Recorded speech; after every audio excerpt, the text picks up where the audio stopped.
Canada தனது சர்வதேச மாணவர் கொள்கையில் செய்துள்ள கடுமையான மாற்றங்களால் இந்திய மாணவர்கள் எப்படி பாதிக்கப்பட்டுள்ளனர் என்பதை பார்க்க போகிறோம்.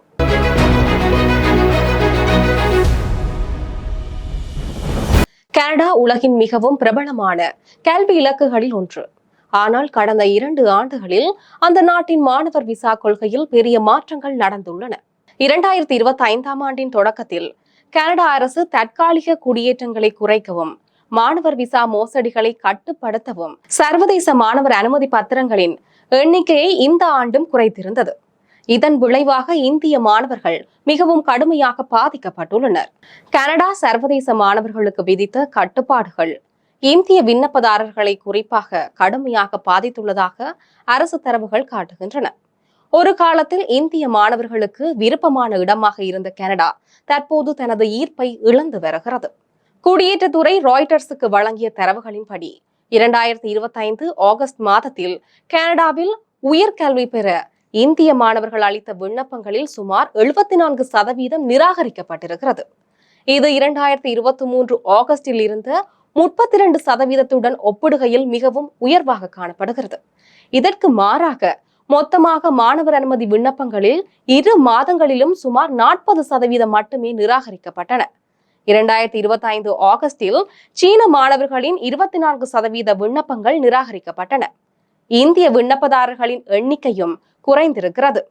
2023 ஆகஸ்டில் 20,900 பேர் இருந்த நிலையில் இந்த ஆண்டு ஆகஸ்டில் அது 4,515 குறைந்திருக்கிறது. கடந்த ஒரு தசாப்தமாக இந்தியா கனடாவுக்கான சர்வதேச மாணவர்களின் முக்கிய மூல நிலையாக இருந்தது.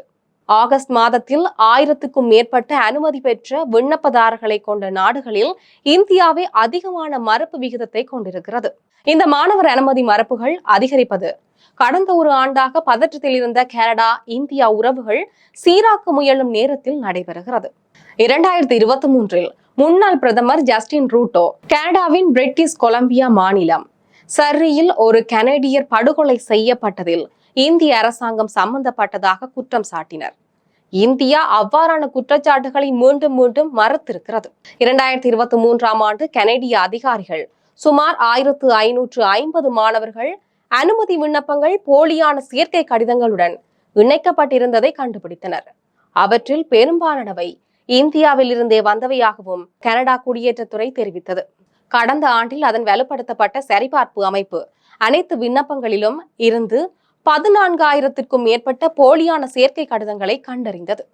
சர்வதேச மாணவர்களுக்கான சரிபார்ப்பு முறைகளை மேம்படுத்தியதுடன் விண்ணப்பதாரர்களுக்கான நிதி தேவைகளையும் அதிகரித்ததாக குடியேற்றத்துறை பேச்சாளர் கூறியிருந்தார். ஒட்டாவாவில் உள்ள இந்திய தூதரகம் இந்திய மாணவர்களின் விண்ணப்பங்கள் மறுக்கப்படுவது தங்களது கவனத்திற்கு வந்துள்ளதாக கூறி, ஆனால் மாணவர் அனுமதி வழங்குவது கனடாவின் அதிகாரப்பூர்வ உரிமை எனவும் தெரிவித்தது. இருப்பினும் உலகிலேயே சிறந்த தரம் வாய்ந்த மாணவர்கள் சிலர் இந்தியாவில் இருந்து வருகின்றனர். மேலும் கனடிய கல்வி நிறுவனங்கள் இவர்களின் திறமை மற்றும் கல்வி மேன்மையால் கடந்த காலத்தில் பெரிதும் பயனடைந்திருக்கிறார்கள் எனவும் தூதரகம் தெரிவித்தது.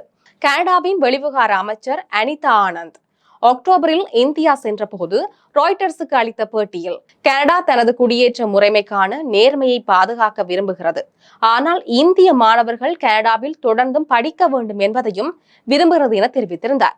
இந்த மாணவர் அனுமதி நெருக்கடி கனடா மற்றும் இந்தியா இடையிலான பதற்றமான அரசியல் சூழ்நிலையுடன் நேரடியாக சம்பந்தப்பட்டிருக்கலாம் என சிலர் கருதுகிறார்கள். 2023 கனடா பிரதமர் ஜஸ்டின் ட்ரூடோ கனடாவில் நடந்த ஒரு கொலைக்கு பின்னால் இந்திய அரசாங்கம் இருப்பதாக குற்றம் சாட்டியிருந்தார். இந்தியா அதனை தீவிரமாக மறுத்தது. அதிலிருந்து இரு நாடுகளும் தங்கள் உறவுகளை சீராக்க முயற்சித்துக் கொண்டும் இருக்கிறது. இந்த நிலையில கனடா கல்விக்காக செல்லும் ஆயிரக்கணக்கான இந்திய மாணவர்களுக்கு இது சிரமமாக மாறியிருக்கிறது. இது தற்காலிகமா அல்லது நீண்டகால மாற்றமா என்பதை பொறுத்திருந்துதான் பார்க்க வேண்டும்.